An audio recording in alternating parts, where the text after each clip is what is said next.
Olá, pessoal, sejam bem-vindos a mais um vídeo aqui no canal. E hoje o assunto é sobre grana. A gente tem uma convidada super especial que vai se apresentar daqui a pouquinho.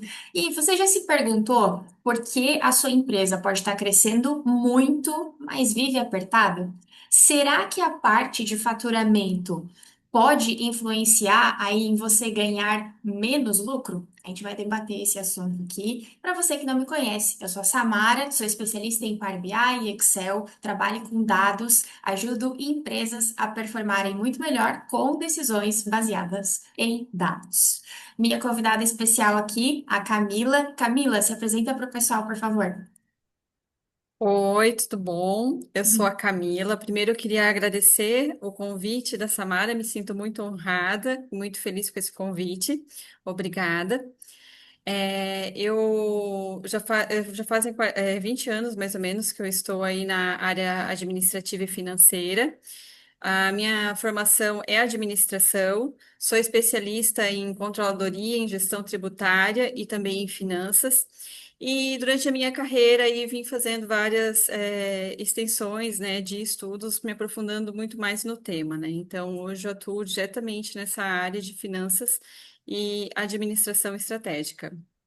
Muito bem, obrigada, Camila, também por ter aceitado o convite. A gente vai fazer uma troca aqui, e aqui no Office já tem trocado bastante, né, Camila, com relação a projetos que a gente fez separadas e também algumas ideias que a gente troca aqui junto sobre coisas em comum que a gente trata em projetos. E aí a gente resolveu unir essas duas coisas, né? Tanto a parte de dados quanto a parte de conhecimento profundo da Camila na parte de finanças. E eu quero começar aqui, né, trazendo um assunto importante que é sobre o crescimento. E a gente entende que as empresas acabam crescendo às vezes muito e muito rápido, mas ela precisa sacrificar a margem, né? Então, eu abri esse vídeo com essa pergunta e eu quero trazer aqui para a mesa, Camila, para a gente debater sobre em que momento que começa, né, o crescimento da empresa começa a virar um risco. Ótima pergunta, Samara. Crescer exige três coisas ao mesmo tempo, né? Exige margem, caixa e estrutura. Se uma delas não está acompanhando, o crescimento ele acaba virando aí uma pressão. Então, se eu tenho margem, eu tenho caixa e eu não tenho estrutura, seja ela estrutura de espaço física ou seja estrutura de pessoas, né? Então, esse crescimento ele fica comprometido e ele começa a virar um risco. Se eu tenho margem, tenho estrutura, mas eu não tenho caixa, esse risco ele já é sentido muito rapidamente, né? Então, o caixa aqui a falta do caixa a gente acaba sentindo mais rápido. Então, se eu não Uhum. tenho, logo eu percebo.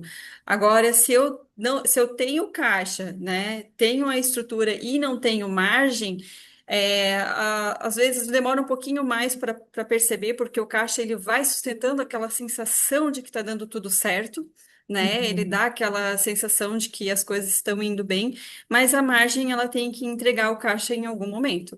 Então, se isso não acontece, logo vira um risco o meu crescimento, né? Então, o Uhum. crescimento ele se torna um risco quando eu não consigo fazer esses três itens, né, se acompanharem durante o crescimento. Eu acabo ficando, né, o que a gente chama de desestruturado, né? A gente cresce de forma desestruturada. E isso Uhum. sim representa um grande risco para o negócio. Ótimo. É muito visível essa situação, né? De que quando a gente tem o Sim. caixa, pô, tá indo tudo bem, vou fazer aqui as minhas retiradas, tá tudo certo. A gente vai ir comentando daqui a pouquinho esse ponto, né? De que às vezes a gente tem a ilusão de que tem muito dinheiro e aí não tem, porque a gente não fez a conta corretamente. E qual que é o erro comum quando a gente fala do desenvolvimento da empresa, do crescimento dela como um todo, que é quando ela começa a vender mais? O que que geralmente a empresa faz errado aí quando ela começa a crescer mais?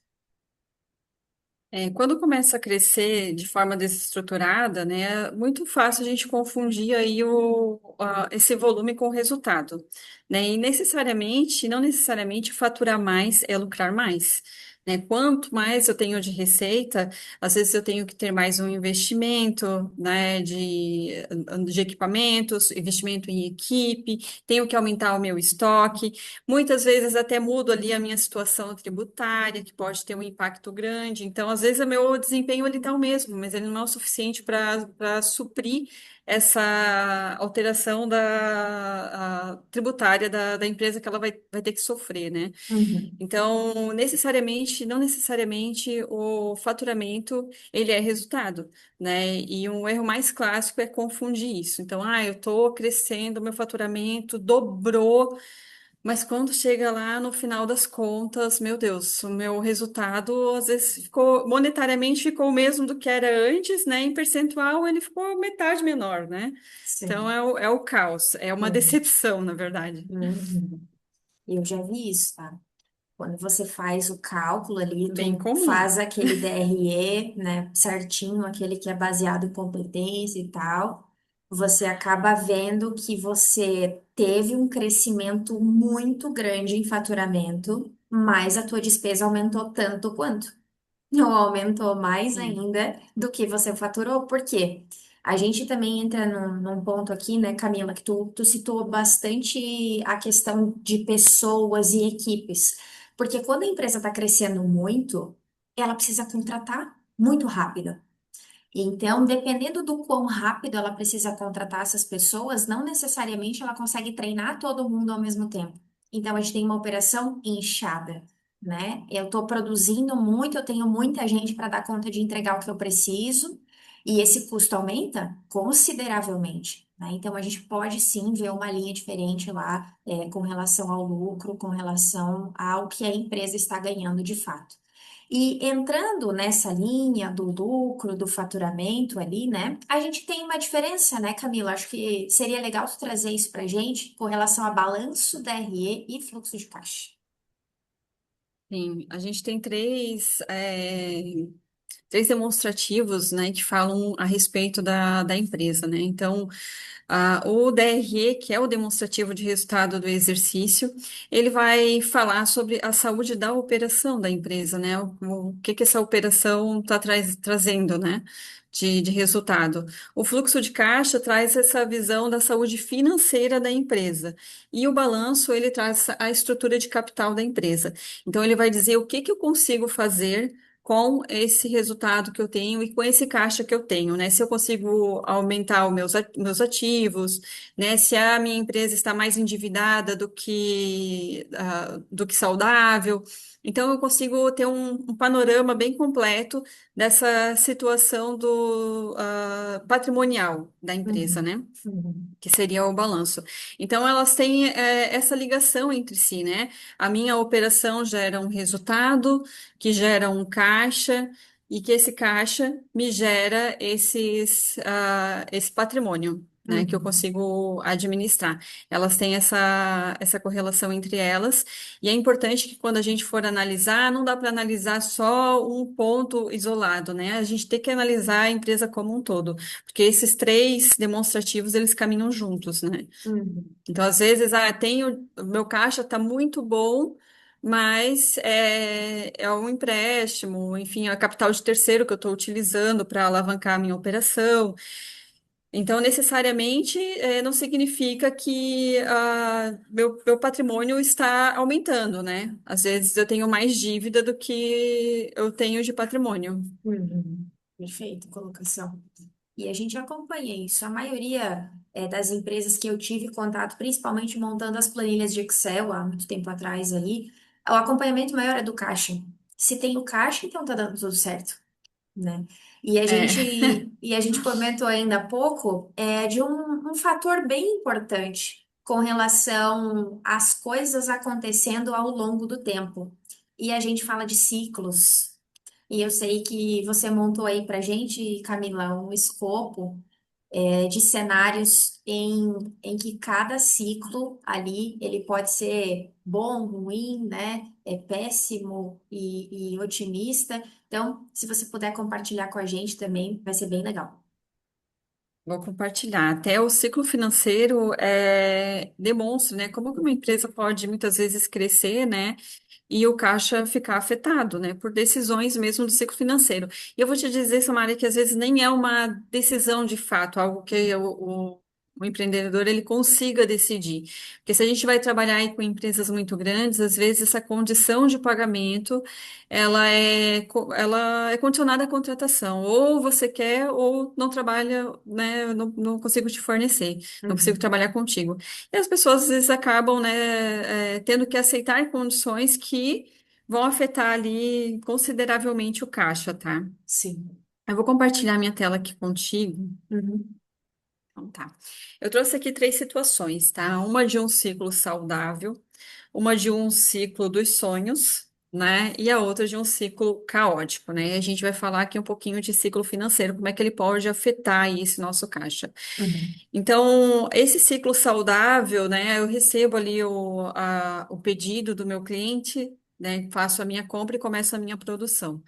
Então, eu tenho aqui, dentro desse ciclo, a produção concluída 20 dias depois que eu fiz a compra, né? E eu vou Uhum. pagar o fornecedor 28 dias depois, e o meu cliente, da data do pedido até a data da conclusão, né? Da entrega e a data do recebimento, eu tenho um período total aqui de 45 dias. Uhum. Então, seria no dia 20 eu concluo a minha produção e ele ainda vai ter mais 25 dias para pagar. Ele ainda não é o fluxo dos sonhos, mas ele é um fluxo que está muito condizente com a maioria das situações que as empresas vivem, porque hoje o prazo é 25, 28, 30 dias para pagamento, né? Uhum. E às vezes é um pouquinho difícil negociar esses pagamentos menores, de menor prazo. Mas também a gente entende que uma empresa, ela inicia suas atividades e ela não inicia do zero, né? Sem nada, né? Sim. Então, dentro desse ciclo, ele é saudável.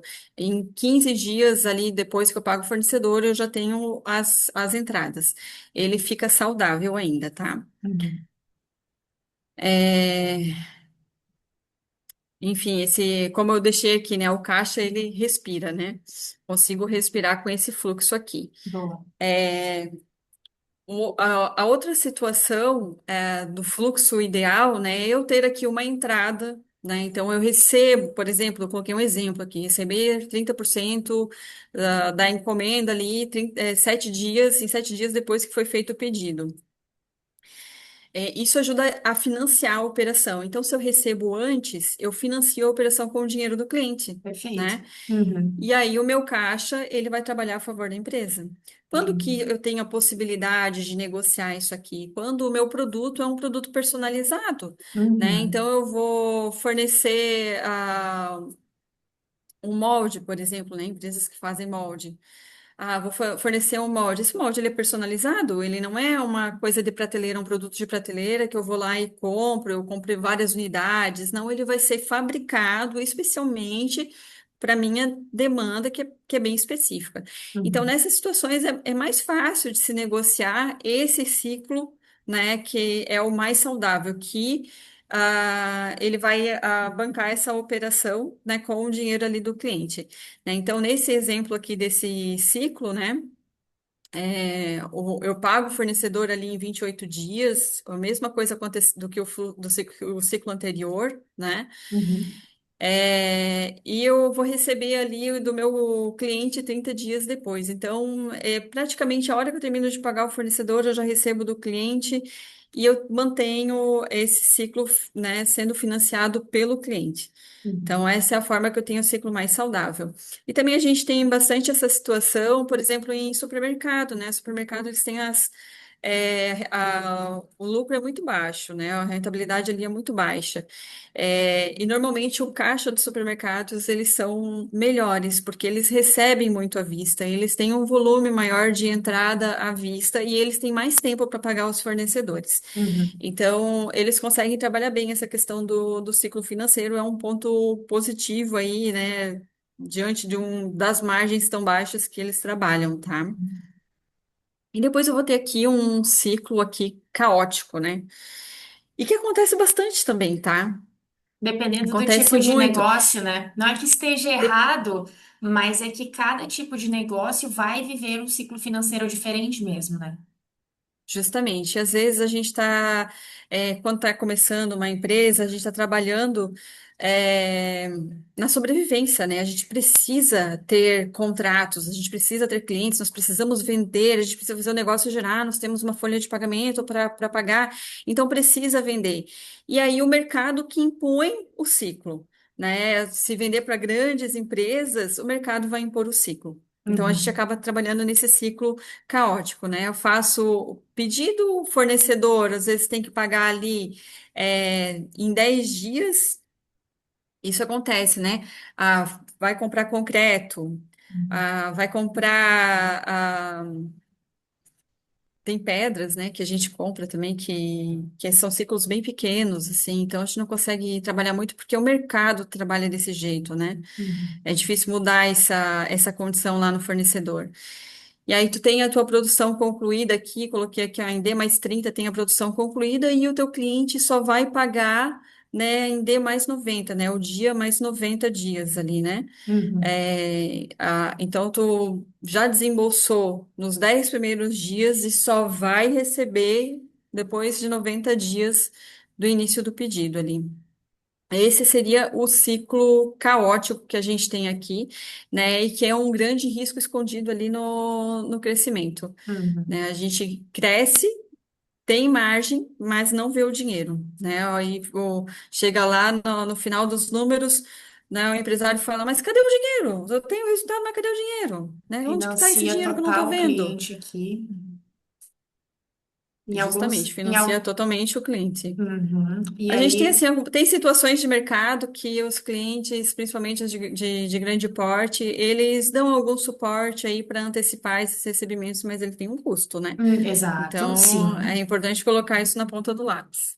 Esse financiar o cliente, ele acaba sendo, e aí tu pode me corrigir, Camila, ele é vantajoso caso o valor agregado seja bem alto, né? Porque você está Sim, lidando com sim. valores altíssimos, digamos assim, então faz sentido você financiar o cliente, sim.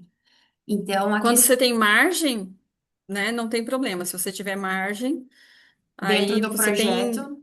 isso, aí você consegue, né, trabalhar alternativas para deixar o teu fluxo saudável, né? Uhum. Eu acho que é bem. Alternativas aqui fora do ciclo, né? Sim, sim. E olhando o ciclo, ou tendo um pouco mais consciência de que isso existe e como existe, é o fator, acho que, fundamental para o sucesso, porque em determinados tipos de negócio, não tem como a gente mudar o ciclo. O ciclo é o que é. Ah, a empresa vai financiar o Uhum. cliente? Beleza, ela vai financiar o cliente. É assim que acontece. Ah, não, no supermercado funciona assim. Então, tu deu uma sacada aqui para a maioria das pessoas entenderem por que que tem tanto supermercado também, né? Porque realmente tem sim grana envolvida, né? E existem ciclos financeiros diferentes. E cabe a nós que estamos dentro dos projetos, estamos lidando com os dados e tudo mais, fazer a verificação disso e estarmos cientes de que o nosso comportamento é assim e como podemos melhorar, né? Dependendo de cada cenário. Com certeza. Perfeito, Camila. Então, a gente entende que essa parte, né, de crescer, a gente pode sim crescer e ficar com lucro menor. Então, Sim, com essa parte certeza. esse ciclo, entender o ciclo, entender que você pode ter caixa em algum momento, não ter caixa, você pode financiar o cliente, em algum momento, em outro momento você não vai financiar. Então, tudo isso vai depender também dos dados que você tem na mão. Você só conseguiu fazer esse tipo de medição, né, Camila, em vários projetos que você trabalha e já trabalhou, porque você teve contato com os dados, certo? Com certeza. Eu queria deixar uma mensagem, assim, Samara, que faturamento, né, quando a gente cresce, nossa, é uma delícia falar, assim, que a empresa está crescendo, né, porque o faturamento está crescendo, mas Uhum, faturamento é vaidade, né, uhum, a margem é que é sanidade, né, a gente tem que pensar que temos que crescer a margem, ou pelo menos manter a margem quando a gente cresce, perfeito. e buscar isso de uma forma planejada. Perfeito, perfeito. Acho que foi um primeiro bloco excelente aqui para esclarecimentos. Daí, dando andamento à nossa fala, eu queria muito agora trazer o tópico de que lucro não necessariamente significa saúde, né? A gente até tinha comentado também alguns aspectos sobre isso. E qual é o maior, quando a gente fala de financeiro em si, qual seria o maior auto-engano do financeiro que você já viu? É confundir lucro com caixa, ou confundir o caixa com o lucro, né? Fazer Uhum, essa confusão. Isso é muito comum, né? Olhar o caixa, por exemplo, olhar o saldo bancário, tem um uhum, saldo bancário lá, e achar que aquilo ali é lucro. Então, e é um risco enorme, né? Porque o saldo bancário pode ser composto, inclusive, de adiantamento. sim, Então, é um risco enorme a gente trabalhar olhando esse saldo bancário e fazer essa confusão. E também uhum, olhar o lucro e achar que ele é caixa, né? Então, às vezes eu tenho lucro, mas eu tenho, né, a- entradas futuras, né, desembolsos muito próximos. Então, olha aquele investimentos que eu estou pagando, porque quando a gente olha o lucro ali, a gente não está olhando os investimentos, né? Não está olhando as dívidas. Então, a gente tem que tomar esse cuidado, e isso aí é a maior confusão que tem hoje. uhum. Esse essa visão que a gente tem, tanto de fluxo de caixa quanto de DRE e tudo mais, eu acho que uma visão que eu já construí para vários clientes, mas que ela traz muita clareza, é enxergar a margem que você tem por produto ou então por projeto.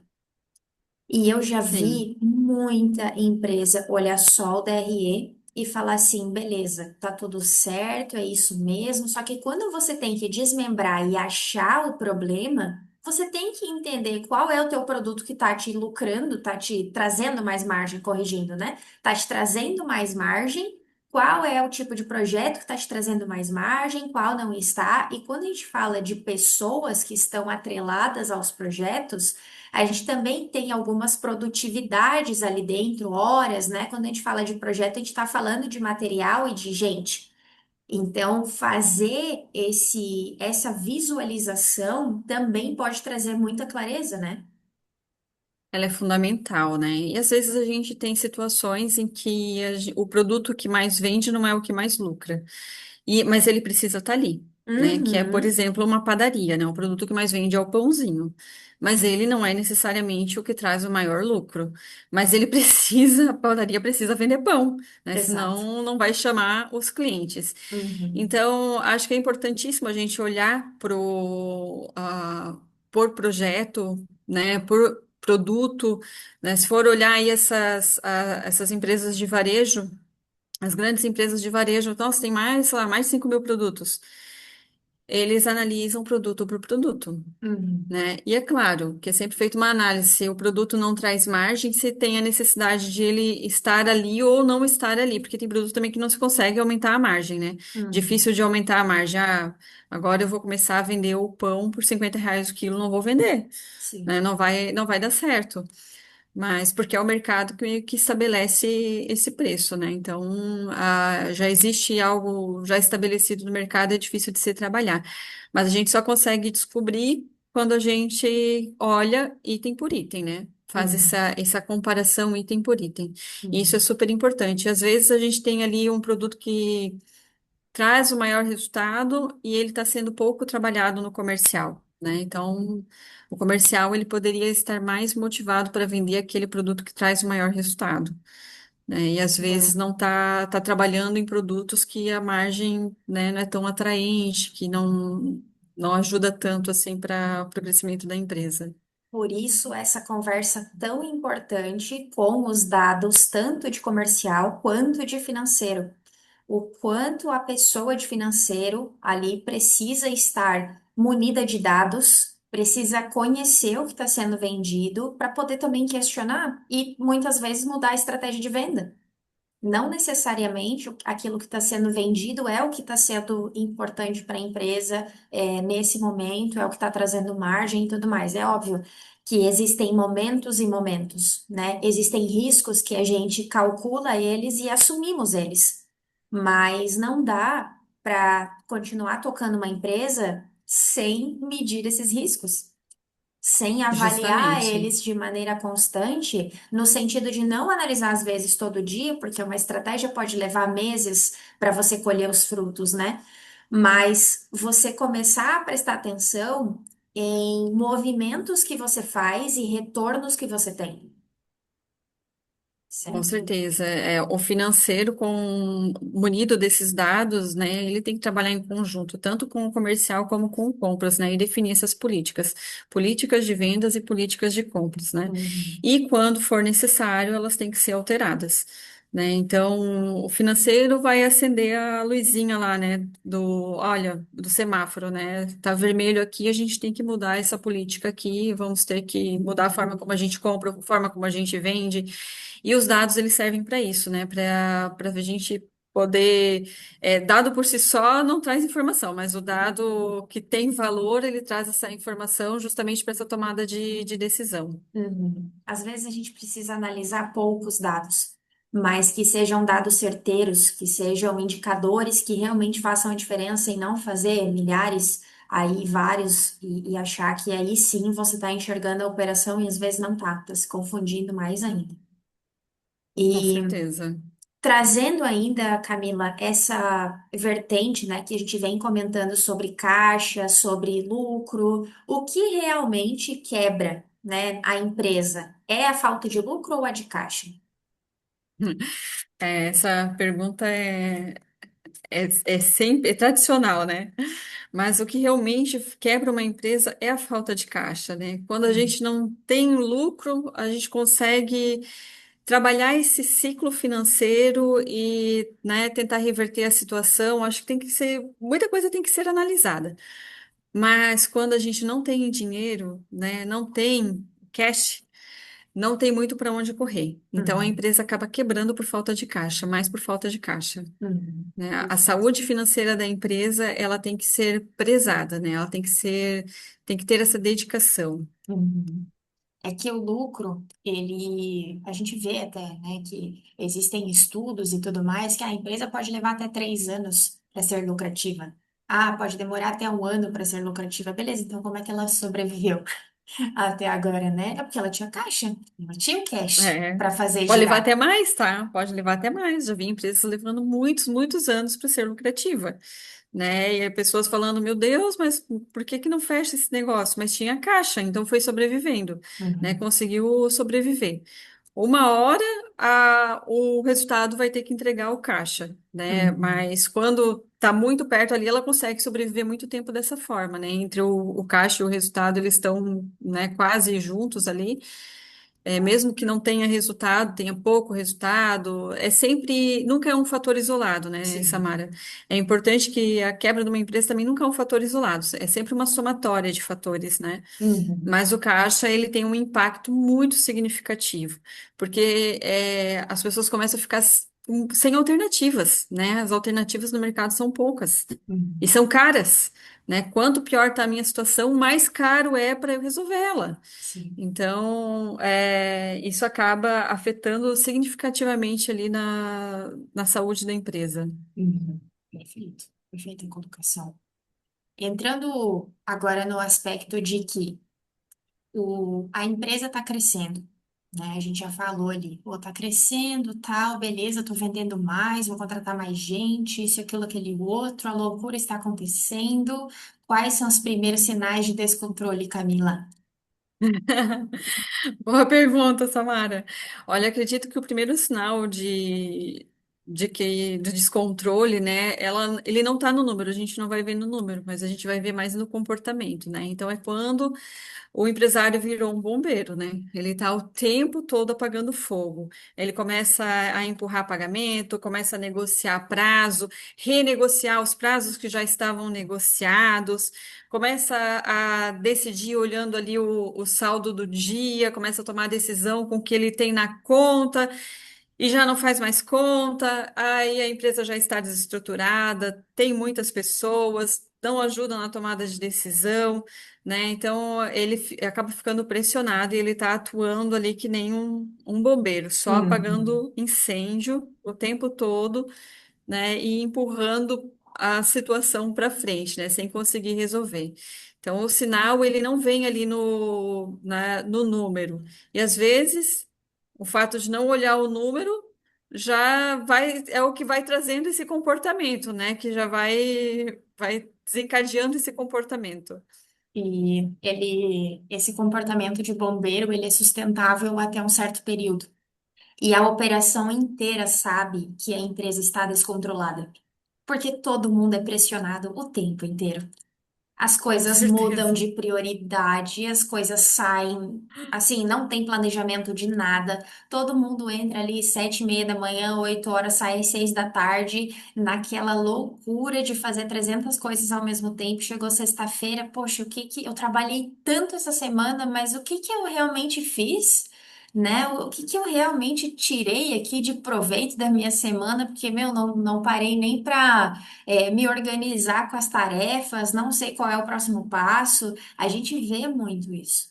A gente tem esse contato e as pessoas acabam ficando até mais estressadas, né, por estarem nesse comportamento constante. Ele é sustentável até um certo ponto e a gente sabe que isso vai acontecer, né? Nem sempre a gente vai conseguir planejar tudo, vai ter sempre tudo organizado. O crescimento gera descontrole, gera bastante desorganização, mas ela precisa ter uma data para terminar.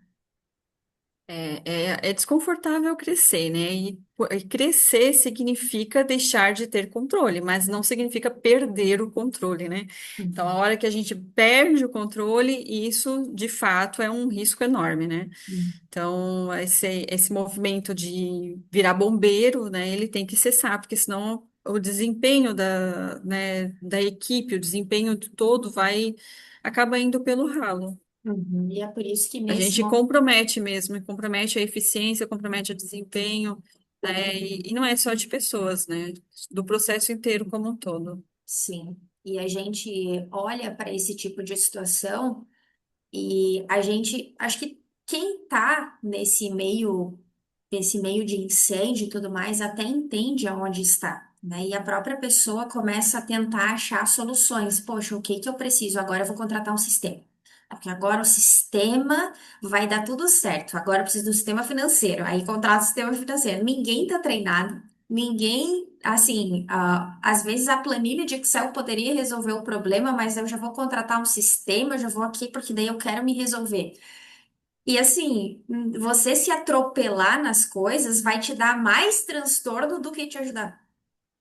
A gente Às vezes precisa. a pessoa achar, né? Ah, vou contratar um sistema, isso aqui vai me ajudar. Mas a dedicação do tempo que você tem para implantar um sistema, às vezes você parar para colocar a casa em ordem é mais rápido, né? Para você voltar a ter o controle, do que sair implantando um monte de coisa, né? Sair É, contratando sistema, e sair fazendo um monte de coisa, né? Estando despreparado. Ou seja, tá colocando mais fogo, né? Aonde já tá pegando fogo. exatamente. Eu acho que essa parada, né? Essa parada de fazer uma. Sentar mesmo. Senta, olha a situação, respira fundo, começa a colocar no papel com calma, começa a traçar um processo, por mais simples que seja, para você construir uma solução para sair do caos. E não comprar um montão de ferramentas, às vezes comprar um montão de coisa e querer colocar já porque isso vai solucionar e não vai. A gente sabe que para sair do caos, você precisa de tempo, porque você também levou tempo para estar nesse caos aí e conduzir as coisas dessa forma, mas você precisa construir agora uma forma que seja não confortável, mas bem inteligente para o teu tipo de negócio, que não vá te deixar com mais problema do que você já tem. E eu vejo isso acontecendo, sabe? Essa vontade de querer sair do caos e aí acerta num outro tipo de problema e aí fica todo mundo estressado, a ferramenta está sendo paga, você está gastando dinheiro ali, não tem uma comunicação correta com a equipe, não tem uma clareza de onde vamos, para que isso foi contratado, como vamos fazer, porque está todo mundo na urgência, todo mundo querendo resolver um monte de coisa ao mesmo tempo. É verdade, é justamente isso. E quando isso vira rotina, né, é um problema. É isso aí. E entrando agora nessa contratação de sistemas, só para a gente dar uma pincelada, Camila, na questão de orçamento. a gente fala de orçamento e fala de realidade, né? Então a gente viu um crescimento ali enorme da empresa, a gente entendeu que tem margem, a gente agora está aberto, a fazer novos investimentos, né? E por que tantas empresas fazem o orçamento e não usam? Olha, muitas empresas fazem, não uso porque tem o costume de fazer um orçamento de gaveta, né? Não acompanham os números, não usam porque não acompanham, né? Fazem, mas aquela informação ali acaba sendo irrelevante, tomam uma decisão pelo que está acontecendo no momento, né? Esquecem de revisitar aquilo que estava planejado. E muitas empresas não fazem, né? Não fazem nada. Elas só simplesmente vão seguindo o fluxo, né? Uhum. Entrou, eu tenho clientes, eu tenho, né, produção e ela só vai seguindo um fluxo ali, mas não vai fazendo nenhum orçamento, nenhum acompanhamento. E também não adianta a gente fazer um orçamento se a gente não for acompanhar, né? Então, de fato, um orçamento, ele tem que ser acompanhado. Ele tem que ter uma periodicidade. A gente tem que olhar para ele e falar, olha, eu planejei isso aqui, porque orçamento é projeção, é previsibilidade, é a gente conseguir trabalhar antecipadamente com problemas, né? Eu faço um orçamento num cenário muito bom, mas eu prevejo que se algo mudar, eu posso replanejar aqui, eu posso, né? Eu consigo reescrever ele, dizer o que que eu consigo mudar, né, em cenários piores, né, ou em cenários melhores. Então, o orçamento ele ajuda a gente a tomar essas decisões, só que ele tem que ser acompanhado, né? Se Uhum. não for acompanhado, também ele não tem muito valor, né? A gente faz lá e deixa lá um orçamento de gaveta. Isso acontece com orçamento, acontece com processo, né? Fiz um desenho, um processo maravilhoso, um procedimento maravilhoso, engavetei e não funcionou para nada. E a mesma coisa acontece com o orçamento. Se engavetar, ele não vai, né, servir ali para te auxiliar, ele não previu, mas ele não ajustou, né? Uhum. Sobre o orçamento, então, a gente tira a conclusão de que o orçamento ele não serve só para prever o futuro, né? Acho que nem é essa a intenção dele, prever o futuro, mas é você evitar certas surpresas, corrigir a rota. Tem gente que faz o orçamento pro ano todo, e aí tem uma parte de previsão, alguns chamam de forecast, e acabam corrigindo ao longo dos meses ou a cada 3 meses para acertar o máximo possível, né? Afinal, a gente está falando, de muita grana que foi destinada para vários tipos de projetos diferentes, compras, né, diferentes. E se alguma coisa sai do planejado, é importante que a gente volte, faça uma revisão e entenda se isso vai estar de acordo com a estratégia que foi traçada no ano anterior ou não para esse ano atual, né? Acho super importante até você comentar isso, Samara, porque eu já vejo empresas que não fazem o orçamento por causa da falta de assertividade, né? E assim, né, vamos falar de assertividade, de previsão assertiva, previsão do tempo, né? Olha quanto investimento em equipamento, quantos estudos existem e até hoje ainda erra a previsão. Então, por que que a gente quer acertar um orçamento empresarial de um ano que tem tantos fatores que podem mudar? Eu acho que a gente tem que refletir um pouquinho sobre isso. O orçamento ele é uma base, né, de previsão para você poder traçar suas estratégias ali de crescimento e estratégias saudáveis. E se ele houver a necessidade de mudar, né, que é o forecast, eu acho que você tem que mudar, você tem que adequar e readequar. Muitas empresas às vezes não deixam, né, essa adequação tão flexível. Mas numa reestruturação é necessário a gente fazer as adequações aí no meio do caminho, seja a cada 3 meses a gente olhar, poxa, preciso readequar para os próximos 3, sim ou não, e conseguir trazer um pouco mais de previsibilidade. A gente vai ter um orçamento inicial lá para fazer a comparação, mas a gente vai adequando conforme as coisas vão acontecendo, porque o ano, ele é uma previsão, né? Você prevê, né, aquilo ali, agora a gente não pode, de forma alguma, não, tem que ser o que eu previ, né, sustentar aquela, bater naquela tecla ali como se fosse se sustentar dessa forma, né? Nem tudo é como a gente quer e normalmente em orçamento as coisas saem fora do nosso planejado, sim, né? Não é na vírgula. Eu, Uhum. particularmente, nunca vi um orçamento sair realizado na vírgula, tá? É Nunca vi isso isso aí. acontecer.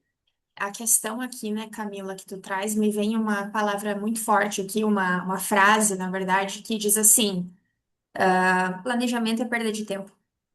Para que que eu vou fazer orçamento se eu vou perder tempo com isso? E tem inúmeros estudos e casos e coisas que dizem, estudos comprovados de que quando você planeja, você acerta muito mais do que erra. Com certeza. Né? Então, a nossa questão aqui de se antecipar com as coisas, antecipar com venda, antecipar com compra, você traçar cenários e entender o que vai acontecer, você consegue tomar a decisão antes da situação ruim acontecer. E eu entendo também o fato, Camila, que tu traz que não necessariamente eu vou ter o orçamento, isso está escrito em pedra e eu vou aqui bater na tecla com todo mundo que não pode sair do orçamento. A gente sabe que as coisas mudam ao longo do tempo. A questão é a gente ter um controle em cima disso para que a situação caótica não chegue. Então, o intuito é sempre positivo do controle e nunca negativo. Pelo menos é assim que eu enxergo, né? Eu nunca tento controlar alguma coisa para evidenciar o que é ruim. É sempre para evidenciar o que é bom, as alternativas boas que a gente tem, as previsões de venda que a gente tem, né, falando de time comercial, né? Mas falando de caixa, quando a gente vem para o financeiro, projeção de caixa, o quanto eu vou ter, o quanto eu, por exemplo, eu tive o forecast ali, né? Que alguns falam disso. O quanto estourou meu orçamento do mês passado, e se eu pegar o do mês passado e projetar até agora, o quanto eu ainda tenho que me ajustar, o quanto eu ainda posso gastar. Não necessariamente eu estou fazendo a visualização negativa da situação, é sempre pelo lado bom. O que eu ainda posso fazer que está liberado dentro do orçamento, digamos assim, né? É uma correção da rota, né? Então, isso é corrigir a rota. E não ter o planejamento, né? Um orçamento, planejamento, é você estar num barco à deriva, né? Já ter é você dizer onde você tem que chegar, né? E fazer todo mundo remar para a mesma direção. É ter um Então, mapa. seria isso. É uma espécie de mapa, né? Pô, a gente tá indo para cá, vão ter eventos que vão levar a gente para cá, para lá, a gente pode desviar um pouquinho da rota, mas qual é a rota que a gente tinha Justamente, né? Onde que eu traçado tenho que chegar, inicialmente? né? Perfeito? Essa é a colocação. Entrando ainda mais nesse assunto de controle, né, que a gente comentou, eu falei que essa parte do orçamento aí seria breve mesmo, porque dá um vídeo completaço desse só de orçamento, a gente Sim. pode trazer. Se vocês quiserem, que estão assistindo a gente, coloquem aqui nos comentários e a gente traz com certeza. E abordando agora o nosso próximo tópico sobre indicadores e comportamento humano, né? E a gente fala de número financeiro, indicador financeiro, que geram uma certa dor e um desconforto em quem vê. Porque às vezes ela está trabalhando muito, mas, segundo o financeiro, não está trabalhando de forma inteligente, não está rendendo o que a gente esperava que estava, que renderia. Então a gente precisa trazer esse preto no branco, e às vezes é doloroso. E aí, Camila, como que fica? É importante que a gente não pode usar um indicador para punir as pessoas, né? O indicador é para ele corrigir, né? O que que é a função do indicador de fato? É indicar, né? Uhum, Indicar se as coisas estão caminhando do jeito que a gente gostaria ou se não estiver, o que nossa, aí a gente tomar as ações, né? O que nós temos que fazer para colocar o barco ali no eixo de novo, né? uhum, Então, seria isso. E o maior receio das pessoas quando começam a olhar indicadores é que indiquem falhas, né? Que indiquem erros, que apontem culpados, né? Então, as pessoas têm um pouquinho de receio de trabalhar com o indicador quando veem o indicador como uma punição. né? Mas eu vou te falar assim que infelizmente tem empresas que trabalham o indicador como uma punição mesmo, né? Então talvez seja um pouquinho de reflexo desse mau uso, né, do indicador na vida das pessoas ali que tenha trazido essa sensação, né, de ser uma punição. Mas o Uhum, indicador não, o indicador ele é um semáforo, né? Então ele vai dizer, olha, se o negócio não está de acordo com a minha meta estabelecida, ele vai ficar vermelho ou vai ficar amarelo, atenção lá, atenção, isso aqui uhum, está fora da minha projeção, está fora do meu previsto, da minha meta, né? Ou isso aqui está muito crítico, eu preciso que você resolva isso quanto antes. Então, ele é mais um, indica, né, o que tem que ser melhorado de fato, né? E quando a gente olha para pessoas, indicadores de desempenho, né, e a gente tem muito sistema hoje para controlar a produtividade, seja dentro da indústria, seja dentro de um escritório, a gente tem uhum. muitos meios para se controlar essa produtividade. Aí realmente as pessoas, né, têm essa sensação, né, poxa, controlando a minha produtividade, o meu tempo, né, como se isso fosse um peso, mas é necessário porque para saber o que eu consigo produzir, eu preciso controlar o quanto eu consigo fazer, o quanto eu consigo entregar, né, e eu acho muito bacana, assim, Samara, a gente poder usar um indicador para fazer algumas comparações também. Por exemplo, um funcionário que está há mais tempo numa empresa, que ele é bem treinado, ele desempenha muito mais do que um funcionário que acaba de entrar. Isso tem um custo, né? Uma representatividade de custo às vezes alta. Então é bacana quando a gente vai olhar um indicador e a gente consegue ver isso, né? Que Uhum. o quão importante é a gente ter um funcionário treinado, né? Que o desempenho ele aumenta por causa disso, quando a gente vai olhar para pessoas, né? Existem indicadores financeiros, indicadores comerciais, indicadores de compras, enfim, uma série de indicadores, né? Mas quando a gente vai olhar para as pessoas, eu acho que traz um ponto aqui importante, né? De preparação, né, das pessoas que estão, do desempenho, né, de Uhum. trabalhar as pessoas para performarem melhor. Eu acho que é bem interessante, mas de fato o indicador ele vai indicar isso, né, ele vai trazer, sinalizar isso, deixar isso mais claro. Sim, tanto bom quanto ruim, né? E tem a nossa bagagem também de vida, de experiência, que quando a gente olha um número, a gente tem ali a nossa própria, digamos, nosso próprio feedback. Então a gente começa a entender onde a gente está ruim, onde a gente pode melhorar. E o intuito é olhar esse indicador e traçar um plano de ação para sempre melhorar. Afinal, é para isso que serve o indicador, né? Ele traz o número, mas nós aqui desse lado é que temos a iniciativa de pegar aquele número e de desenvolver soluções para melhorar cada vez mais. E é para isso, né, que a gente tem a finalidade da empresa é gerar lucro. A finalidade da empresa existir é ser sempre melhor.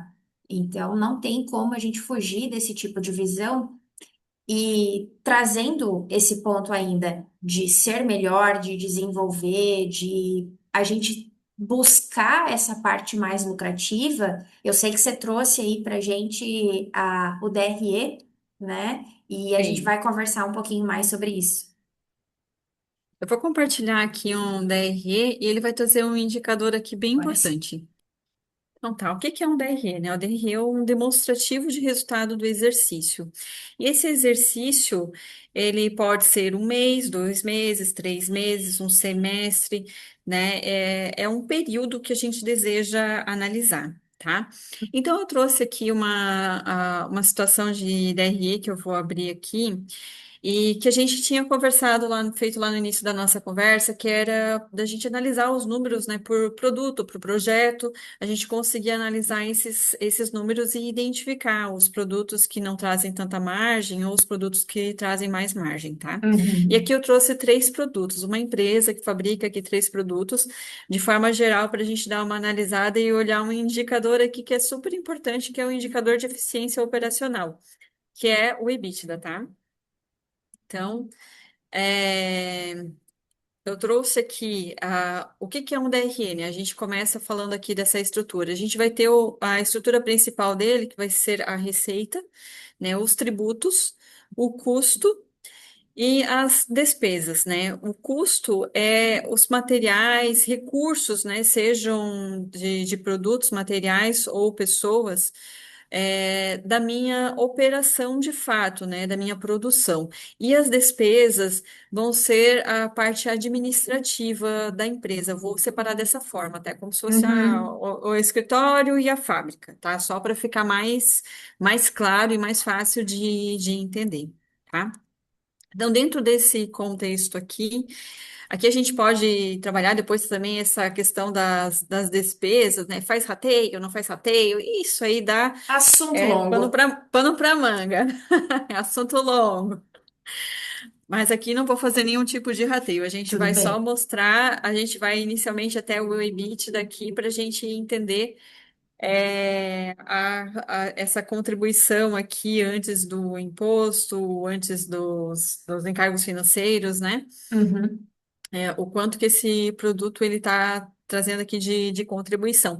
E que também é uma base para comparação no mercado nacional e internacional, tá? Esse número. Então, eu tenho aqui três produtos, eu tenho o produto A, o B e o C, cada um faturando valores diferentes dentro do mês, né? Coloquei como se a análise aqui fosse no mês de janeiro de 2025.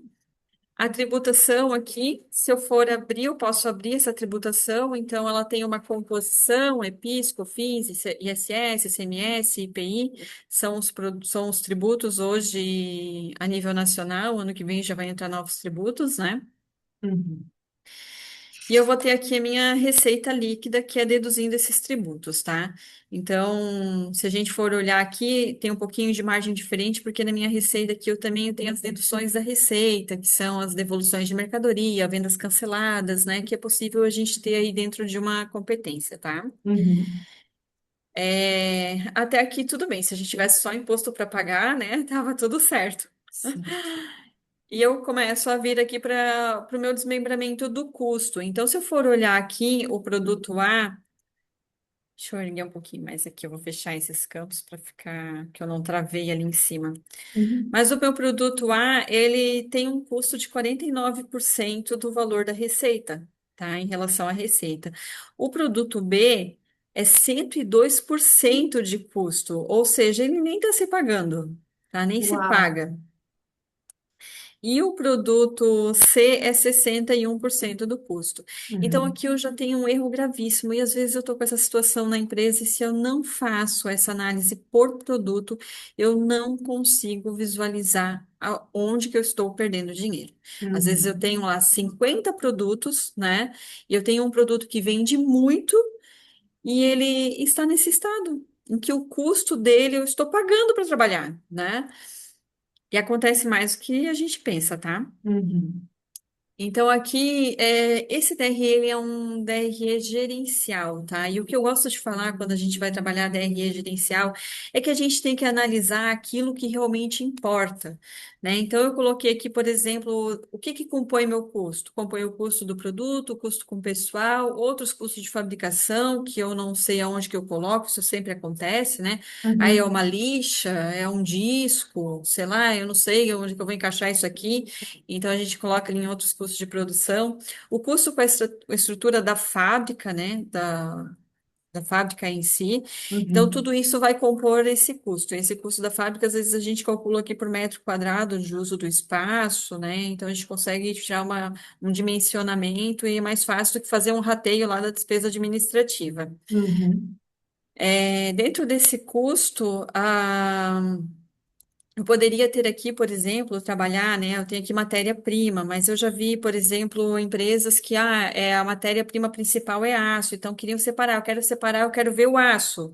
Esse DRE gerencial, ele justamente serve para você tomar decisão, você usar ele para tomar decisão, né? Então, eu posso ter sim um plano aqui financeiro que vai abastecer essa informação, que ele está relacionado a um subgrupo ali de matéria-prima que se chama aço. Uhum. Né? E eu poder olhar isso aqui mais claramente, né? E vai que o aço aqui representa 80% desse custo, né? Então, se ele representar, eu posso tomar alguma decisão aqui, conforme eu já tinha até mencionado para ti numa outra oportunidade, né? Eu posso decidir aí participar de um núcleo de compras internacionais e importar esse produto. Eu não tenho, né, poder de barganha para fazer uma compra única, eu importar, mas se eu me unir aqui com vários empresários, eu consigo fazer isso. Então, eu consigo tomar algumas decisões aqui baseado nesses números. É um, E é uma visão que, se a matéria-prima principal da empresa é o aço e ela está medindo o esforço, será que faz sentido eu fazer uma viagem, levar 5 pessoas e fazer esse investimento internacional para ver se vai dar certo? Se ela tem o número na mão, se ela sabe o tanto que esse tipo de material influencia dentro da operação dela, mas ela vai para ontem nessa conferência, nessa reunião, mas e leva essas 5 pessoas, financia todo mundo porque é a oportunidade de milhões. Então, é, ela toma essa decisão com muito mais facilidade ou não, se ela está muito bem embasada e tem um DRE gerencial que traz esse tipo de clareza. Eu vejo que o quanto isso pode deixar a decisão ser tomada de forma inteligente e muito mais, com menos peso, né? Eu acredito que é isso. com certeza. E às vezes a gente tem situações aqui, para eu trazer uma carga, né? É um volume muito grande, né? Que não vale a pena para mim, porque eu não tenho essa verba, porque eu não tenho o espaço. Mas às vezes, né, existem muitos núcleos hoje em dia, né, de compras que você pode se associar ali, e de repente fazer uma compra combinada com outras pessoas, conseguir dividir a carga, enfim. Tem mais pessoas interessadas em fazer isso. Então, Uhum. você vai buscar quem são essas outras pessoas, conhecer, né, esses núcleos, conhecer essas pessoas e conseguir fazer um bem bolado aqui que todo mundo saia ganhando. Então, acho que isso é um fator importante quando a gente fala de DRE gerencial. A gente gerencia, né, aquilo que a gente quer de fato trabalhar e planejar, né, aquilo que a gente quer de fato conhecer. Perfeito. Então, ele pode ser mais amplo, né? Ele pode ser mais amplo no que eu digo de detalhado, né? Ele tem um nível maior de detalhe, que às vezes, não, olhando no DRE contábil, não vai fazer sentido, Uhum. mas dentro do gerencial ele faz muito sentido, tá? Então, olhando aqui o custo, a gente pode separar dessa forma que eu coloquei 4 grupos, né? Só para a gente trazer um exemplo aqui. É, eu poderia colocar, inclusive, aqui o percentual desse custo, né? Por exemplo, eu pegar aqui esse 18 aqui e ver quanto que ele representa do 25. Então, dos meus 25 mil, né? Os 18 mil, quanto que representa dos 25 mil? Então, representa 72%, ou seja, 72% do meu custo é correspondente ali ao custo do produto em si, né? Que são essa matéria-prima, fixadores e componentes eletrônicos, né? Uhum. Então, aqui eu poderia já tomar uma decisão, poxa, né? Carga pesadíssima, né? E depois, será que vale a pena esse produto no meu portfólio? Esse produto é meu carro-chefe? Esse produto é o que mais vende? Aí que a gente traz várias análises, né? Puxa, vários outros indicadores e áreas. E tratando desse assunto, Camila, eu acho que tu abre um leque assim muito importante de análise de dado e principalmente de pessoas que estão pensando sobre isso e não apenas executando, porque é comum a gente ficar executando uma compra, ficar executando a venda, ficar executando o relatório, isso, aquilo, aquele outro, e a gente não parar e ter esse olhar crítico e falar assim, isso aqui não tá Justamente. funcionando, não tá funcionando, não tá porque... Justamente, e olha, né, o crescimento desestruturado, né? Às vezes eu estou vendendo, aumento lá o meu faturamento, é o de um produto desse, né? Uhum, Então, que está queimando toda a minha margem. Então, é justamente isso. Pessoas que têm que estar preparadas mesmo para olhar o número e trazer informação, né, com o isso. número, né? Tem que ter uma Informações de certa... valor. Isso. Tem que ter uma certa... um certo distanciamento, eu digo até emocional para algumas coisas. Porque quando você olha, ai, não, mas eu passei tanto trabalho para trazer esse produto, isso, aquilo, aquele outro, mas ele não funciona mais. Ele não funciona. Se Existem você. muitos empresários apaixonados pelo próprio negócio. É bem É, complicado. Por isso que precisa ter esse olhar, né? Ser um pouquinho mais numérico e analítico nesse quesito, para que, se você tá almejando crescimento, se você quer se desenvolver, se você quer crescer como empresa, você precisa tomar decisões difíceis. E essa é uma delas. Sim, justamente. Às vezes cortar um produto é que nem cortar um filho, né? É, A pessoa não quer largar a mão de jeito nenhum. Às vezes eu vou conseguir melhorar, mas aquele negócio ali ele não é melhorável, né? isso. Então é importante analisar. E às vezes ele é, né? Às vezes é algum fator que consiga ser alterado aqui, ser mudado. Olha, eu não preciso necessariamente trabalhar com aço, eu posso trabalhar com outra matéria-prima. Não sabia que o aço estava me causando todo esse desembolso aqui, né? Eu consigo trabalhar com outros recursos que eu vou ter a mesma durabilidade, enfim. Uhum, Aí tem, né? Estou aqui falando coisas, né, aleatórias, porque eu não tenho um produto que eu estou falando de fato, mas eu uhum, poderia pensar em algo nesse sentido, tá? uhum, Então aqui eu trago, depois dos cursos, aqui eu trago essa minha margem bruta, né? uhum, É, E aí eu vejo aqui que a minha margem ela já está de largada aqui negativa, né? uhum. Então é complicado. E eu trouxe aqui as despesas que seriam esse escritório, né? Essa Sim, parte sim. administrativa, se a gente for olhar, ela não está aqui, ó, no produto. E por que que eu já nem coloquei ela aqui, tá? Porque às vezes o comercial ele usa essa informação para fazer um orçamento, né? Às vezes a empresa coloca essa informação lá no comercial. E a gente se torna menos competitivo no mercado, porque se a gente for entregar um orçamento do nosso produto, o nosso concorrente não está colocando essa conta aqui no produto dele, né? Uhum, Então a gente vai acabar ficando, né, com a competitividade muito baixa, né? Vamos ficar com um orçamento sem aderência no mercado. Eu uhum, acabo vendendo menos, então eu trago um risco aqui de colocar a despesa aqui. Mas se a gente conseguir encontrar uma métrica boa aí, que realmente, né, a gente consiga ser justo nesse rateio, nessa distribuição, ele pode ser distribuído ali. Eu vejo assim, não é todas as empresas que fazem isso, tá? Então, como eu te disse, esse aqui tem, né, nossa, conversa de horas aqui para a gente falar sim. sobre esse tema. Mas dentro das despesas aqui, dentro das despesas aqui, então eu tenho aqui a despesa com a estrutura, a parte que corresponde à área administrativa, que eu também vou olhar por metro quadrado, posso usar outra métrica também, mas estou, né, usando aqui um metro quadrado de espaço.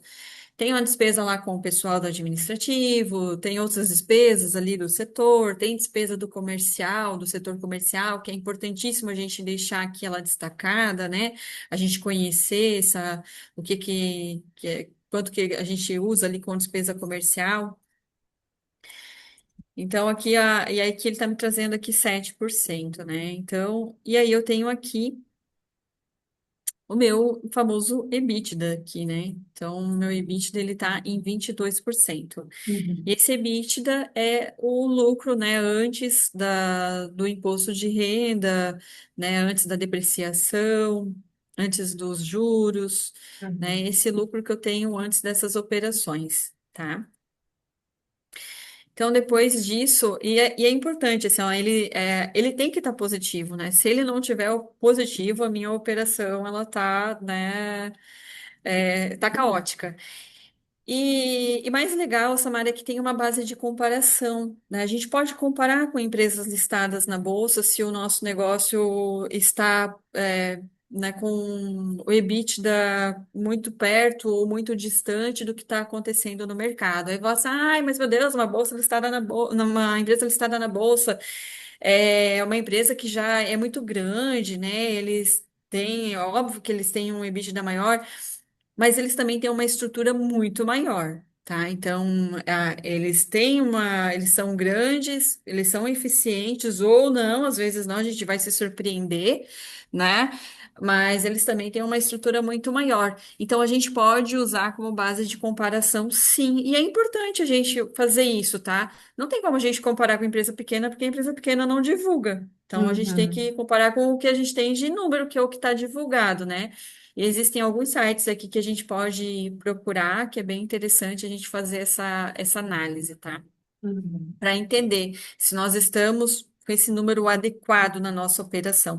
Ah, o EBITDA do mercado aqui é de 50% e eu estou com 22%. Olha, eu tenho que descobrir como que esse cara lá consegue ser mais eficiente do que eu. Não é que eu vou chegar a 50, ok, pode ser que não, mas eu tenho que chegar em 40, né? Eu Uhum. tenho que conseguir aumentar isso, eu estou muito distante. Então, eu tenho que tentar aproximar a minha margem. Se alguém consegue ser mais eficiente, o que que é tecnologia, eu vou ter que buscar as alternativas que essa pessoa está utilizando para fazer isso acontecer no meu negócio também. É mais ou menos para isso que vai servir essa comparação, tá? Perfeito. Depois disso, a gente tem aqui nesse DRI ainda a depreciação. Então, a depreciação é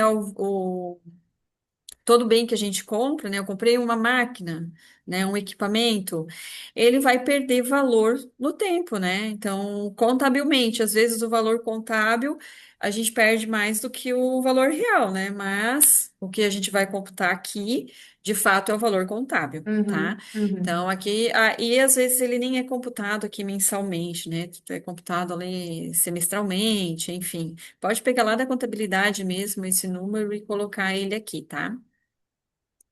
A gente olha aqui ele no período que a gente estiver analisando, né? Depois eu tenho aqui o financeiro. Esse financeiro ele é composto aqui de receitas financeiras e despesas financeiras. Essa receita financeira pode ser um juros recebido de algum cliente, pode ser a receita da aplicação, do dinheiro aplicado, né? São receitas que não estão ligadas ali à operação, mas estão ligadas a esse dinheiro parado, né? E a despesa financeira também, então, é um juros que eu paguei, é uma tarifa bancária, é uma taxa, enfim, aqui é essa composição aqui das despesas financeiras, né? Isso aqui vai Uhum. me gerar, essa somatória de receita e despesa vai me gerar esse financeiro aqui. Eu posso ter receitas não operacionais, então, eu vendi um equipamento, né, que eu tinha, ele vai entrar aqui como uma receita não operacional. Então, não está ligada à minha operação, mas ele me trouxe uma receita ali dentro daquele mês. Ah, Uhum. eu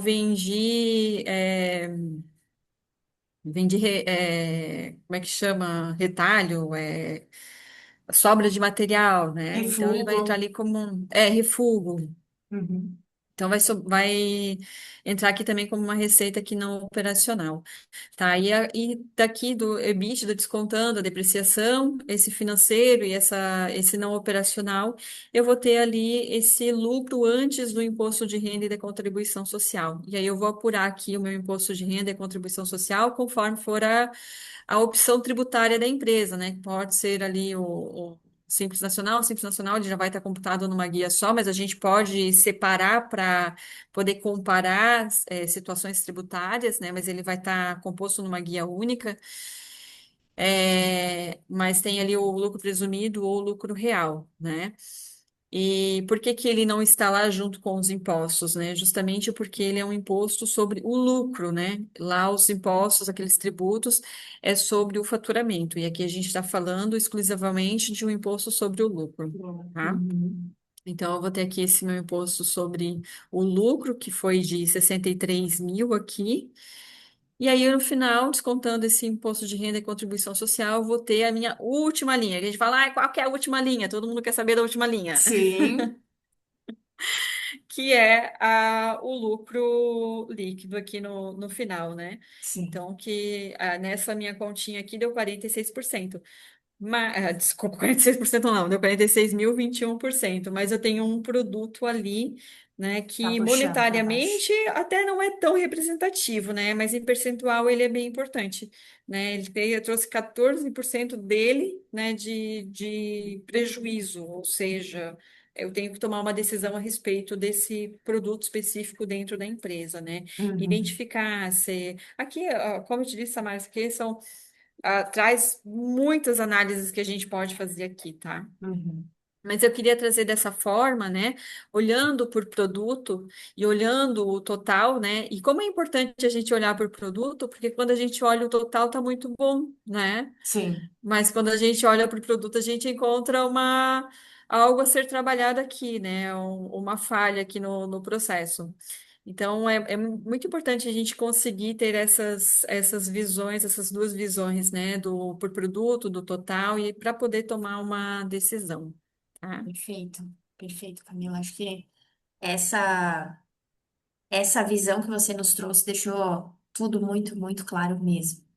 Perfeita a tua colocação, Camila. Acho que nesse ponto ali que você demonstra o DRE por item, né, por produto, é extremamente importante as empresas acompanharem isso nesse nível de detalhe, ter o DRE gerencial e não só o DRE de contabilidade. A gente vai ter outro profissional de contabilidade para trazer esse tópico também, né, da visualização do contábil. Mas o quão importante é trazer para a mesa esse tipo de visualização para tomar decisão com relação ao crescimento da empresa, antecipar, né, alguns comportamentos que, na verdade, estão se repetindo aí no passado. E a gente vê que, apesar de ter uma margem muito boa em alguns produtos, tem um que está comendo super a margem. E é importante trazer esse tipo de discussão para a mesa e chegar aí a conclusões talvez um pouquinho diferentes. E parabéns por esse exemplo, Camila, foi maravilhoso mesmo.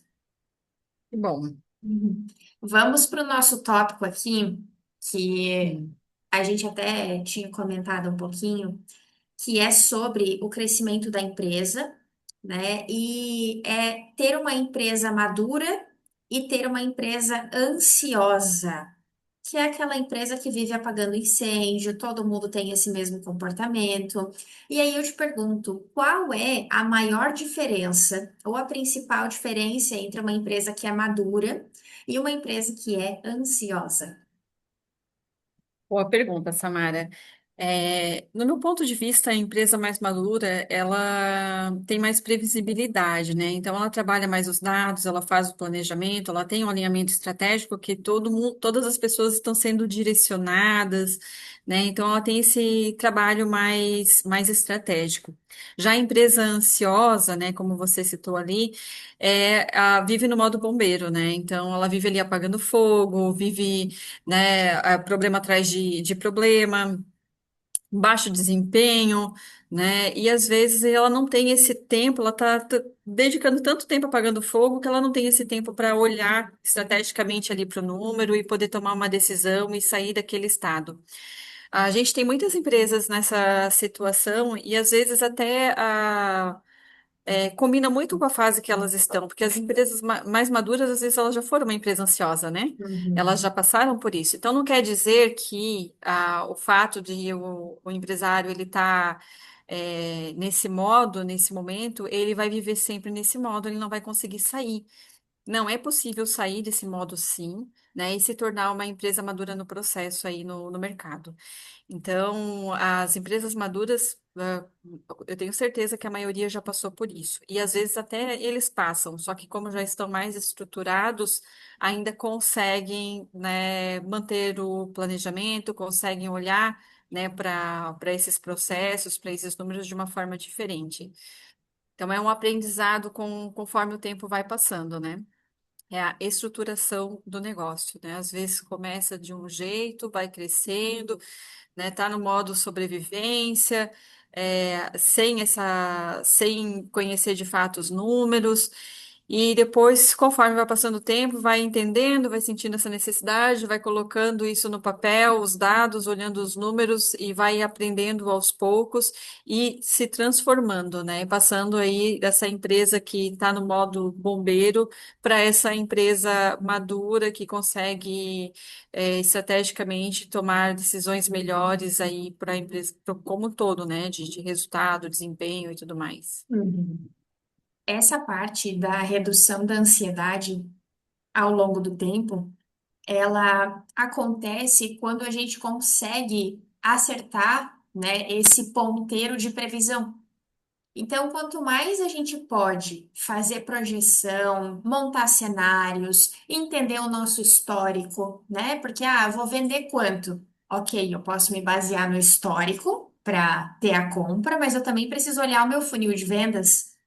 Então, eu também tenho que olhar para frente, eu tenho que olhar para trás. Fazer esses movimentos E ter, que nem eu comentei antes, essa pessoa pensante atrás desses dados, uma pessoa interessada em avaliar esses comportamentos para que a ansiedade seja reduzida. Entenda, para mim fica muito claro esse ponto quando você traz que a empresa madura ela tem mais previsibilidade, porque é assim que eu vou reduzir a minha questão de fazer força o tempo inteiro. Apagar incêndio para mim é fazer força o tempo inteiro em várias coisas diferentes sem eu ter uma prioridade estimada, projetada, entendida. Às vezes eu estou aplicando força, como você comentou, eu estou vendendo muito um produto que na verdade não está me gerando nada, porque eu não parei para Justamente. enxergar, eu não parei para olhar com calma os números, né? E tomar uma decisão um pouco mais consciente. Então, essa parte da previsão, ela consegue deixar o tempo das pessoas muito melhor aproveitados dentro da operação, porque eu sei exatamente o que eu estou prevendo, eu sei o que eu quero que aconteça, então eu sei que para isso acontecer, eu vou ter que empregar a minha força na execução de determinados projetos, na venda de determinados produtos, que aí sim vai garantir o meu sucesso. E eu consigo passar para a operação também uma prioridade melhor com relação às tarefas. Então, o que que tem que ser feito agora, pessoal? Beleza. Se eu tenho claro como líder, gestor, diretor, eu tenho claro aqui que agora a gente vai atacar tal estratégia. Beleza, então a minha operação vai atacar isso, porque eu estou vendo com clareza o que eu preciso fazer. Então, é esse Com tipo de certeza. segurança que o planejamento e a projeção trazem para uma empresa e por isso que ela amadurece, né? Com certeza, colocou todas as palavras, né? Então, a energia que a gente despende para um negócio que desempenha mal é a mesma que a gente, né, despende para um negócio que desempenha bem. Então, a gente tem que identificar isso, né, e colocar naquilo que desempenha bem, não, né, não colocar energia no lugar errado. E de fato, esse conhecimento dos números, né, esse conhecimento dos dados é o que nos revela, né, aonde que nós vamos colocar a nossa energia. E essa previsibilidade, é como eu disse, já tinha dito antes, né, não quer dizer que vai ser assertivo, mas quanto mais a gente faz, mais a gente acerta, tá? Mais a gente chega perto, né? Sempre vai ter ali um desvio. Mas quanto mais a gente faz, menor esse desvio, né? A gente consegue ser mais assertivo e mais eficiente nisso aí, nesses dados, né? Nessa previsibilidade.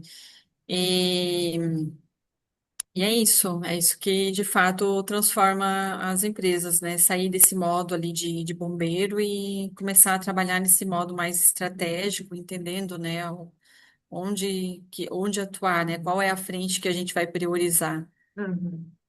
Perfeito. A gente até tem um tópico aqui que você comentou antes sobre comportamento, sobre pessoas. Quando a gente traça um planejamento, a gente faz uma previsão, a gente tem um orçamento, a gente tem pessoas em todos esses processos e a gente sabe o quanto a gente tem a questão de cultura, a gente tem comportamentos, as pessoas às vezes têm intenções diferentes dentro da empresa. A gente até comentou num outro vídeo, para você que está vendo a gente. Tem um outro vídeo onde a gente fala com uma profissional de gestão de pessoas. E ela aborda muito o tema de dados e pessoas, porque gera muito desconforto em alguns aspectos dentro desse tipo de assunto, né? Então, para você, se quiser saber um pouquinho mais, fica à vontade, tá aqui no canal, posso deixar listado também na descrição. Indo para a nossa parte final, Camila, te pergunto aqui, se você pudesse dar um conselho, então, para um gestor que sente que ele está sempre apagando incêndio financeiro, qual que seria? A primeira coisa que eu acho que a pessoa tem que fazer é organizar a empresa, tá? Organize os seus dados, conheça os seus dados, né? E conheça as suas prioridades. Aonde você tem que colocar energia, né? O que tem que ser descontinuado, o que tem que ser melhorado e aquilo que está dando certo. Identificar isso muda tudo, né? Então, tem que dedicar um tempo para parar de apagar fogo e colocar a casa em ordem, né? Uhum. E seria isso. Assim, não tem outra forma de a gente identificar o que que tem que, qual é a frente que a gente vai atuar primeiro, se a gente não conhecer o que que é essa, o que que está sugando o caixa, o que que está, né, consumindo as margens, precisa ser identificado. Perfeito. Penso exatamente igual. É aquele respiro, né? Eu comentei ali. A gente tá correndo, correndo, correndo, correndo para onde? Para onde eu tô correndo Isso. tanto? Por que que eu tô suando tanto, fazendo tanta coisa e eu não sei nem para onde eu tô indo? Eu acho que esse é o ponto. E mais uma vez, Camila, eu te agradeço pelo teu tempo aqui, te agradeço por ter preparado todo o material, sei que você fez com muito carinho aqui para compartilhar com a gente. E com certeza teremos outras oportunidades, a gente sabe aqui tem assunto e mais assunto para a gente poder falar em outros vídeos. E você que acompanhou a gente até agora, muito obrigada também. Aqui no canal a gente vai falar sobre vários outros temas, temos outros profissionais, inclusive vídeos já liberados aqui de PCP, de comercial, compras. A gente tem agora essa parte do financeiro e teremos outros. Eu te agradeço aí, Camila, mais uma vez, pelo teu tempo. Eu que agradeço, Samara. Obrigada pelo convite, por poder fazer parte desse momento aqui contigo. Então, tá certo. Pessoal, obrigada novamente por nos acompanharem até aqui. Eu te vejo no próximo vídeo. Até! Até.